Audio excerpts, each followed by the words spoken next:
There is a way of thinking that is actually causing people to sabotage the very relationships they want to have. Do you know what that is? Let's see what the Bible says about that.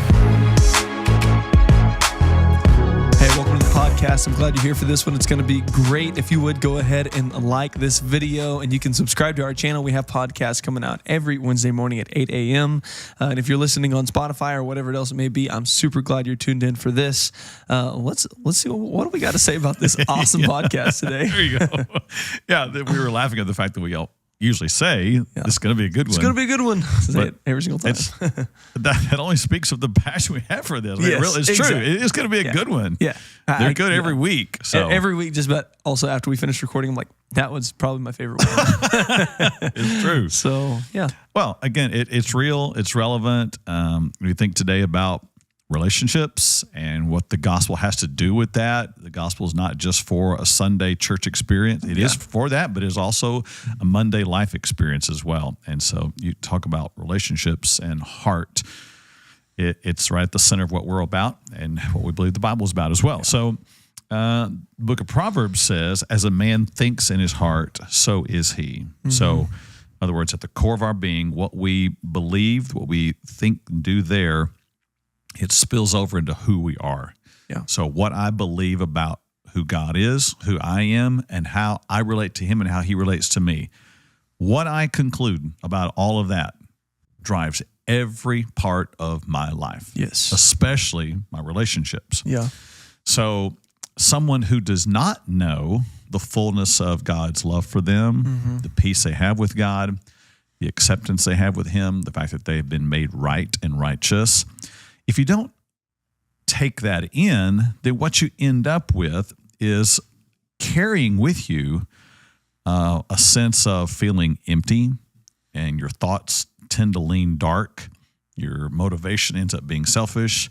You end up being given more to fear and panic. You walk in rejection and jealousy and comparison. You carry the weight of guilt, and your actions become self-centered. Yeah. And you could say, well, that's a lost person. That's someone who doesn't know Jesus.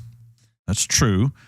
Sadly, it is often people who have even come to know Jesus. They still walk in some of that. Yeah, definitely. There's definitely Christians who know and say, and hey, I've been freed from this, and I'm a believer, I'm a follower, I'm a Jesus follower. All saying the things and even intellectually knowing who Jesus is, knowing that he is our Savior. I've been freed from my sin. Yeah, knowing all of the Bible truths intellectually, but maybe not application-minded, not in experiential knowing. Yeah. And that can look, you can see that in their actions. You can intellectually know and say things and not have the experiential application knowledge of the truths of God, and as a result, you have people who are saved and are believers, yet aren't diving into the experiential applicational truths, and so you have people living in their old ways while professing being a follower as well. Yeah, and so in effect, what they do is they're walking in faith, but they still walk with an emptiness. We're invited to be filled and to be full and to overflow, but for whatever reason, maybe they have not matured to that, or maybe there's some things that have happened along the way that have kept them from walking in that. And so they're walking in a practical emptiness instead of a practical fullness. Yeah. And so I think it would be fair, as we're going to discuss today, you could call that a scarcity mindset. Yeah. They are operating from a platform, a foundation of emptiness rather than a platform of fullness. And so that's scarcity thinking. Now, normally you hear that phrase in regards to finances or possessions or future thinking, and someone who is operating from a scarcity mindset, they're usually focused on what they don't have. They look around and they assess and they say, I don't have enough stuff. I don't have enough money. I don't have enough fill in the blank. And so they walk sad and discouraged. They walk frustrated. They if it goes on for very long, they start looking at other people's stuff and think, well, how come I don't have what they have? I have scarcity. They seem to have an abundance. And it makes people move into a victim mentality. Ultimately, if you follow it long enough, I'm the victim. I've been mistreated. I don't have. You do have. Exactly. I deserve to have what you have. Yeah. Why don't you give me what you have? It's wrong that you have it. I don't have. That's all victim mentality, and it starts from a scarcity mindset. I don't have enough. So this is where you start. We're going to make a bridge today, because this is where some people find the basis for their relationships out of a scarcity mindset. Definitely. So you bring that whole idea over into relationships, and you start approaching the people around you from a place of emptiness within you, and you look to the people around you to be the ones to fill that emptiness in you. Yeah. So this is scarcity mindset. Definitely. And so this passage that we're going to be talking about comes from John chapter 7, verses 37, 38. This is Jesus speaking. He says, if anyone thirsts, let him come to me and drink. He who believes in me, as the scripture has said, out of his heart will flow rivers of living water. So not just a little bit of some life coming forward, but rivers in abundance of living water would flow out of him and towards others. Yeah. I love the fact that what Jesus said, he recognizes if anyone thirsts. If anybody is in a scarcity place, which we all are, it's how we come into the world. It's how we live. If we've been through some hurts and experiences, which we all have in some way at some time, you are in a place of thirst. There's a place of need. I need something. I desire something. I need it. And Jesus says, if you have that, even in your relationships, come to me. And I want you to drink in. Because if you believe in me, out of you, out of your heart, the core of who you are, will come rivers. It'll flow rivers. So out of where there was nothing would all of a sudden come a whole lot of something. No more scarcity, but you actually have abundance. But this is not, I'm afraid this is not where a lot of people, a lot of Christians even operate from. Yeah. Instead, they find themselves in a place where they want to live out their faith. They want to have good relationships, but because they've got a scarcity mindset, it's wrecking their relationships, and they've got conflict, and they've got frustrations, and they're sad, and they're discouraged, or they're depressed, or they're isolated, and they don't know why. Yeah. And it's sad because there's a connection here, and I think it comes down to this scarcity mindset. It comes down to approaching people and life from the idea of, I am actually empty on the inside. Yeah. I don't have enough. Yeah, which totally contrasts, like in the Psalms, where it talks about my cup overflows. You know, true. like I have been filled, and so now I will now pour onto others. You know, and again, the idea of I have rivers flowing with living water coming out of me to others. You know, and not just for my own self, or like, oh, I have a lot of fullness in me, but I have so much fullness in me that it's going to go out onto other people. Yes. Yeah. So I think the question for all of us then today is, how do I know if I am walking in the scarcity mindset? And you know, what's so bad about it, basically, you know? Yeah. And I think as we're going to discover today is that a lot of people are doing this and don't know it. And even in the Christian community, some of these are going to sound somewhat right. Yeah. But they're damning is what they are. Yeah. They are blocking a flow from leaving you, and they're causing frustration within you. So and the modern lingo would be, this is what toxic relationships look like. Yes, that's the term. Yeah. Yeah. So I think we could fairly ask the question today, am I the one that's toxic in the relationships? Yeah, that's the self-evaluation here we're going towards. So, definitely. So what we're talking about today, again, just want to set the table straight here, is that we're talking about any relationship. This could be friendships that you have. It definitely will apply in marriage as well, parenting, family relationships, extended family relationships, coworkers, Yeah. church members, community, your neighbor next door, anybody that you can have a relationship with, you have to at least consider, am I working and walking out of scarcity or out of an abundance? I'll also add in the relationship to God. Yes. In there as well. Oh man, that's a whole nother. Yes, exactly. It really is what the whole source of all of this is. But because you'll see in your relationship with others how you actually view your relationship with God. Yep. But whenever we'll get into it. Yeah, we will. Yeah. So basically, are you operating from an empty cup or a full cup? So here are some ways that you can know and assess: Am I walking in a scarcity mindset? Is my cup empty and I don't even realize it? Here's some things that will be true if you have a scarcity mindset toward your relationship. Number one, you will think often about what you expect and need out of a relationship. Yeah. So again, put it in whichever context you want. Marriage, here's what I think I really need from my husband, wife. I really need them to do this for me. I need this from you. I need this. And that becomes what you often think about. Yeah. Not that there's not a healthy time to have conversations, but I'm talking about the point where you're constantly thinking about what you need from them. Yeah. And I think the key words in this first point is what do I need out of the relationship? Yes. Like out of them, yes.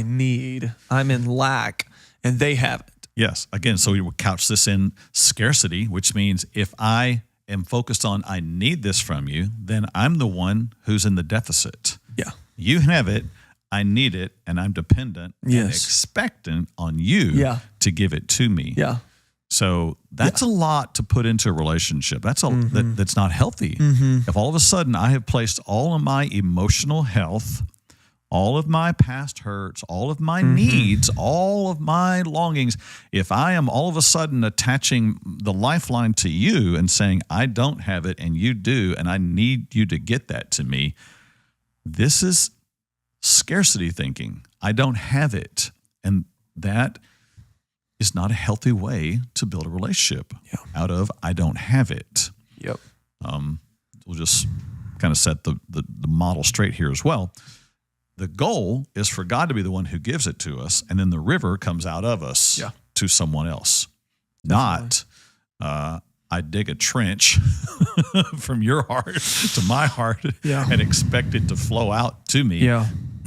So I think some other things, like just to put more words to it, some things that you might expect someone to be giving you that you may not feel, that could come in the sense of like, I'm expecting you to do something for me that I feel like you need to do for me. Right. There's a need in that. Or I'm expecting you to say something to me in order to make me feel like you care, and right. I need your words out of you to fill me, and I can't be complete until you do that for me, Yeah. Again, there's a place for some of this, definitely, in a relationship. I do enough counseling with couples, families, friendships, relationships to know that there's a place to understand needs and speak life to one another. That's important. But the minute there is this fixation on an expectation of the other person meeting my gaps and my deficits, that's unhealthy. Definitely. That's putting me in the scarcity mindset instead of in the abundance mindset, and it creates a drain on the relationship. All right, number two, I think what a way you can know is this: if you become focused on what they are not doing enough of in the relationship. I think that's the second piece. Once you start thinking about what you need, then you start looking pretty quickly. You'll find that they're not doing enough to meet that. Yeah, exactly. And I think it's like a matter of also like I provide this, so you should be providing this, and we will fit together like a perfect puzzle piece. And then whenever that happens, then we'll be complete. But we won't be complete until you do for me. And I don't know if I'll give until you do for me, if that happens right there. And then, it's like, it sounds nice and romantic to say like, oh, you complete me, which there are aspects of like, yes, there is fullness of life when you're together and you're working on the same page and all that stuff. But if it's like, I need you to complete me, and if you fall short, I'm incomplete and it's your fault, then there's this like awkward expectation and need for the other person to fulfill you that they can't and honestly will not ever fill. Right. That they will, bring you joy and happiness and show love and all this kind of stuff. But it will not quench a thirst that's in you. It can't. And so we have to understand that. Yeah. So you pick up some marriage books that have been written over the years that kind of feed on this. You have books like His Needs, Her Needs, or Love and Respect. They're built on this idea that he has a set of needs and she has a set of needs. She longs to be loved and he longs to be respected. That's the two concepts behind those two books.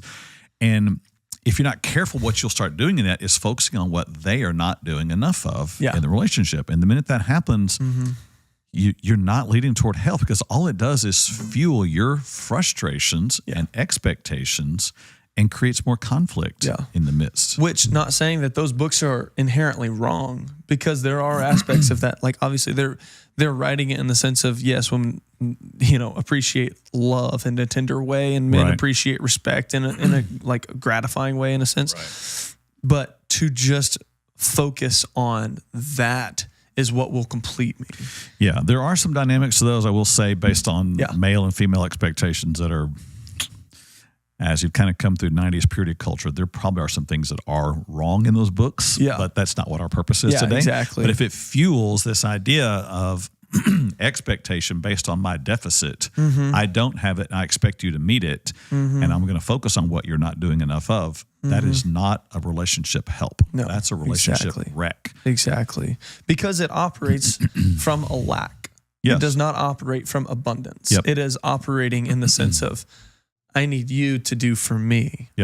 That's not a river coming out of me. No, exactly. The third thing that fits with this, and is the next logical step, is you'll keep a mental checklist of all the good things that you bring to the relationship. Exactly. Yeah. It's just a natural piece. Yeah, exactly. You start thinking about, well, don't they know that I do this for them? Certainly the last few times I did this and this and this. I hope they know that. Yeah. You start having that inner dialogue. And there's something about it that feels right, but I'm telling you, it will wreck your relationship. Whether it's your parenting or your marriage or a friendship or a family member. If you start keeping a mental checklist of all the good things you have done, you're just building up your pride, and you're setting yourself up for failure. Yeah, exactly. It will only further. It comes because of the scarcity mindset of I don't have. Look at what I have done. And I'm already in scarcity, and I'm going even more in scarcity, and you're not fulfilling me. You're not even setting me back to normal, know. But I'm still in the deficit. Yes. And then the next logical step that follows that is you start keeping a mental checklist of the things they have not done enough of. So you've got this list on your side of all things you do, but then you've got this list on the other side of all things they haven't done. Yeah. And man, that makes for a great argument recipe. Especially when you take two people coming at that thing together. Yeah. See ya. It's a recipe for disaster. Yeah. And again, you're operating from scarcity and lack and deficit and the expectation of the other person to fulfill all of that. You're going to start keeping those lists, and it's only going to lead to more conflict. The wreck is going to happen. Yeah. This is the time where it is not true that two negatives make a positive. That is not the case for this one. No. It is, two negatives make a terrible, tragic argument. That's right.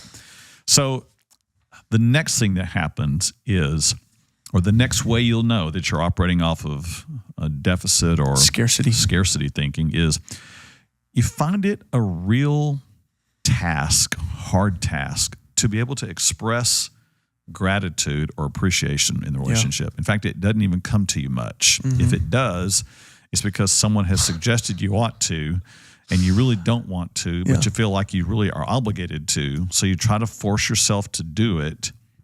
If that's what's happening in the relationship, you're operating out of scarcity. Yeah. Because it's hard to ever be grateful if all the time you're focused on what you are doing that's right and what they're doing that's wrong. Yeah.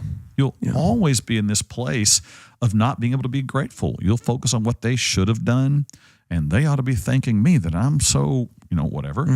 And then you'll be focused on what they've not done enough of. And so how can you ever thank someone when you think they haven't done enough for you to begin with? Yeah. Then you start having this inner dialogue that says, well, they don't fill in the blank for me enough. And I always fill in the blank a lot for them. Yeah. The two most tragic things, the permanent statements, I always, they never. It's true. And that will not fuel gratitude, creativity, desire, unity. It'll suck those off of the table. Yes. You won't have any, and you'll find it hard to do that. Yeah. And you'll have to force yourself if you ever even want to. Yeah. Which also probably, if you're forcing yourself to express gratitude, it's probably not gratitude. It's probably just don't even say the words. Just wait until your heart's in the right place. Then you can express gratitude. Yeah. Because again, like to express gratitude is so crucial in relationships, and it is what continues to stoke a fire of unity, is to say, hey, I appreciate what you're doing. Yep. Not even because of what I'm doing, but just literally because you're doing it. You know? Or I'm so grateful for you. I'm so grateful for our time together. Yes. I love our time. I love the fact that we went out today or whatever, all those things. Not like finally we went out today. You remember the last 2 months I've been doing all this stuff for you? It's like, well, that's the worst. Well, I hope you're happy now we finally went out. Yeah, exactly. It's like that's not good. That's both operating scarcity mindset. Exactly.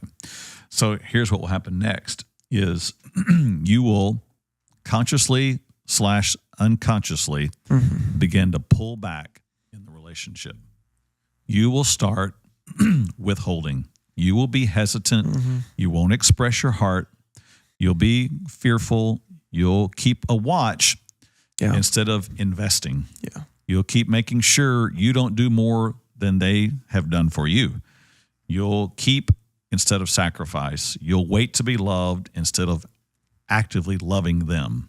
There won't be the ability in your mind to give even when it's not being given to you. Yeah, it will be a constant caution sign up all the time because you don't want to go too much further into the scarcity living. You're afraid of what that might cause in you. You're afraid of, I've been hurt here before. I could never do this again, And so it will cause that. And again, if in relationships, unity is key and gratitude is key, and all the mentality of like, I have your back. That's key in relationships.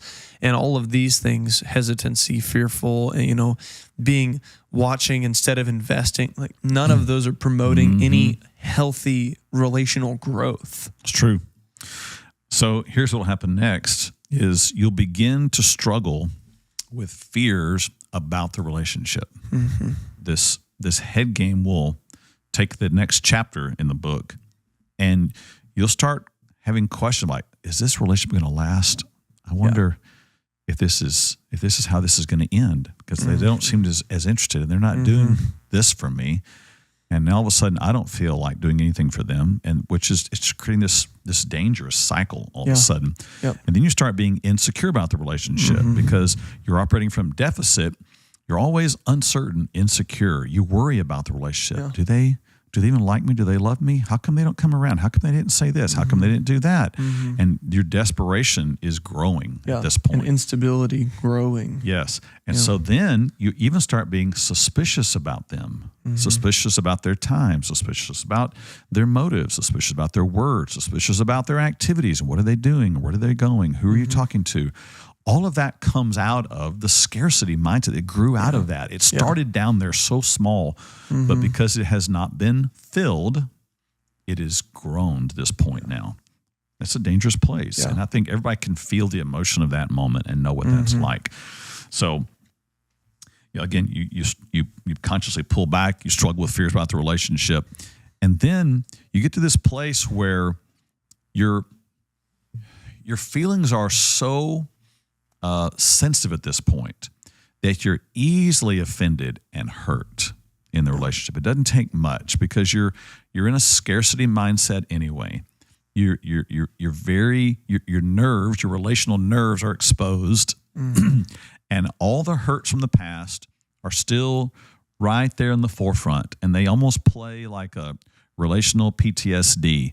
They just keep spinning over and over again. And anytime it even sounds like it used to before, feels like it used to before, you swing right back into that spot and you get easily hurt, easily wounded, easily all of a sudden deeply hurt.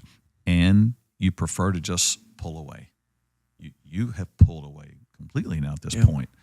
You've isolated, withdrawn, not opening up, not sharing, not giving, not investing, not pouring. There's no river coming out. You needed a few drops coming in, and they could never give it, and now you're desperate for it. Which leads to a place where the relationship becomes more duty and obligation. Now we're to the point where the feelings have gone. The desire has really left. There's not much delight, but you keep doing it because you know you're supposed to. And this is the sad place that many, even Christian marriages reach, where they don't want a divorce because that's too much, but they choose to just stay in it. It's empty, it's painful, it's dry. There's no life in it, but they just stay in it. That's one option. Or someone just says, I'm done here, I'm moving on, and they leave. And then there is a break. Then there is more pain. And sadly, unless they find the way to get the river ignited within them, they'll move on to someone else. And with their need, with their emptiness, they'll go looking for someone else to fill that need. And they'll find themselves scarcity again and causing more troubles. Exactly. Yeah. And that's the thing is like, again, like a lot of people see that part, the relationship becomes duty and obligation instead of a delight. And people are like, I can't believe that happened overnight. It's like, no, no, it's not. That's not one small thing that happened that led them there. That's the way in which people have perceived their life is that they are in lack and that there's an obligation from someone else that is not being filled in them. Right. And it has led all the way to this place of I have to do in order, just to keep people happy with me or keep a view up of how people perceive me or whatever, Right. And again, it's that place of thirst. Yeah, I have great relational thirst. I have a need. I have a scarcity. I have to have something that Jesus is, come to me with that. Exactly. I can feel that in you. I can feel that. I can feel that not even through your child, family member, spouse. I can feel that. Jesus didn't say, if anyone thirsts, let him come to me and I'll turn around and use the people in your life to fill you up. Yeah, true. Yeah, it's not like, come to me, then you'll get married and then you'll be happy then, no. That is not, getting married is not the answer to this mentality. Yeah. Having better friends is not the answer to this mentality. You're right. Going and moving is not the answer to this mentality. Correct. Even though it seems like all of those things would be, this is the direction they need to go. Yeah. Going to a different church is not the answer to this mentality. Unless you want to come to Vertical. No, I'm kidding. No, I'm kidding. I'm kidding. No, it's not. It's not. It's not. If the scarcity is in you, yes, then it don't matter. Moving around isn't going to fix it. Yeah. You're just going to try to hook up your hose to someone else with your scarcity. Yep. And that's sad. Yep. Jesus came for this purpose. There were two things that Jesus elevated as the greatest commandments. Okay. So we could also look at that and say, these are the things that the two greatest things he came to accomplish in us. As he came to fulfill the law. Yep. So he came to do in us what we could not do on our own. Love the Lord our God with all of our heart, soul, mind, and strength.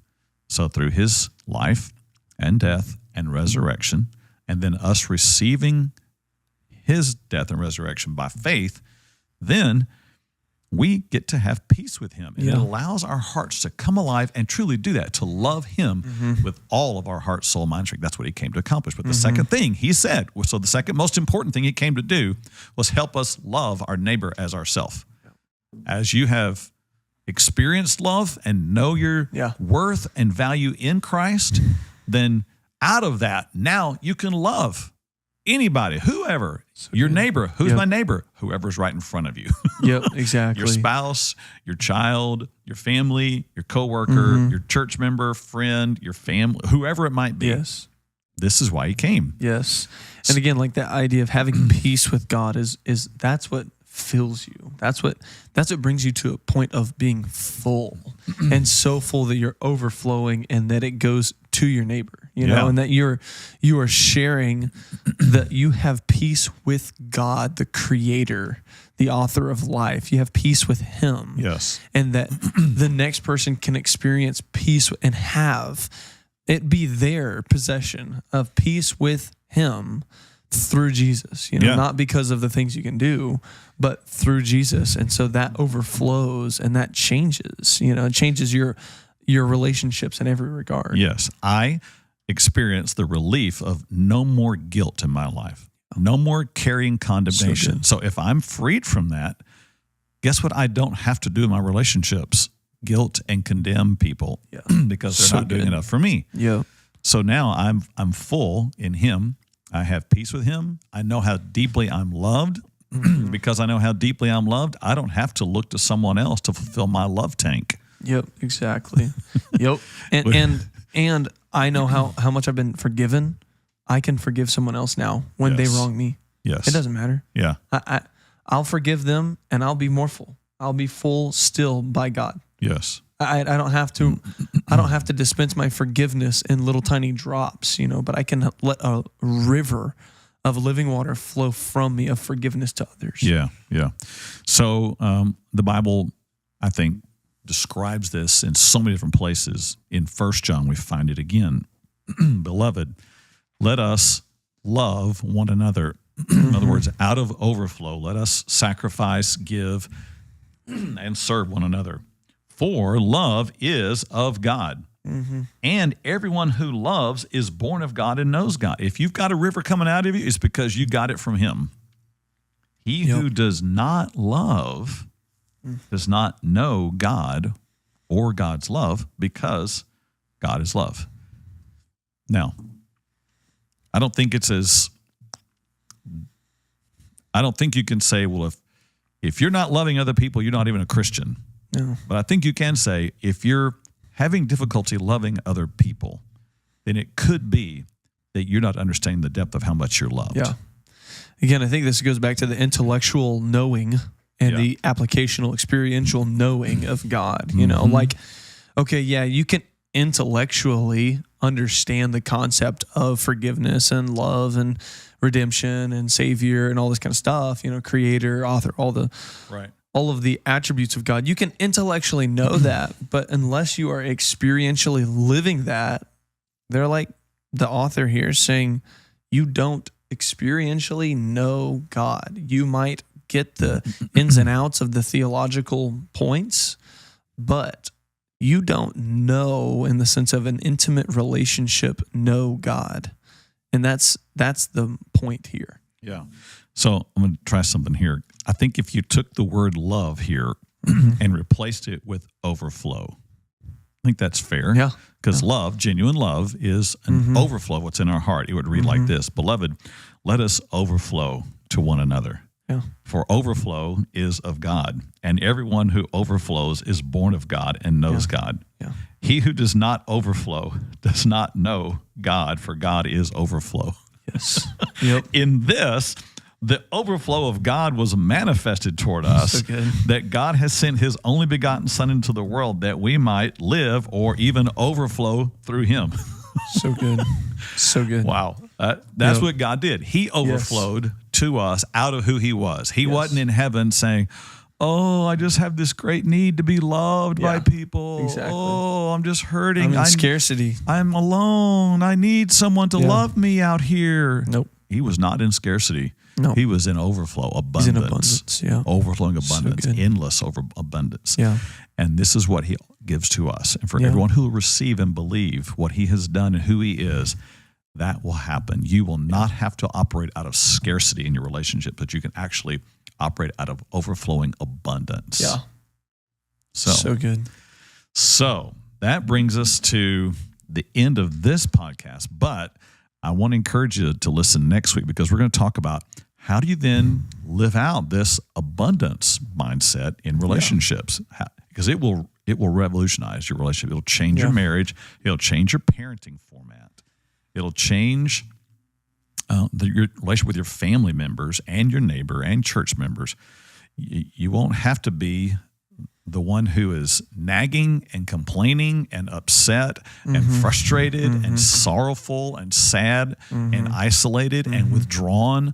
Those are not what you've been called to in Christ. That's not what you've been made for. Yep. That's not you at all. Yep. So why would we let the enemy have anything like that in our life? So I'm glad you're with us today. Yeah. We're passionate for believers to understand the power of the gospel and how to live it out in their lives. We're passionate for unbelievers to come to know this Jesus who can fill and overflow from your life, make you a river where you have been an empty cup. So listen to more of the podcasts, share it. If you're not a subscriber, subscribe and pass it along to friends, and then come see us in person at Vertical Church Ovilla. See what God's doing here. The overflow is happening. It shows up and it's good. So we're going to keep lifting him up and living him out.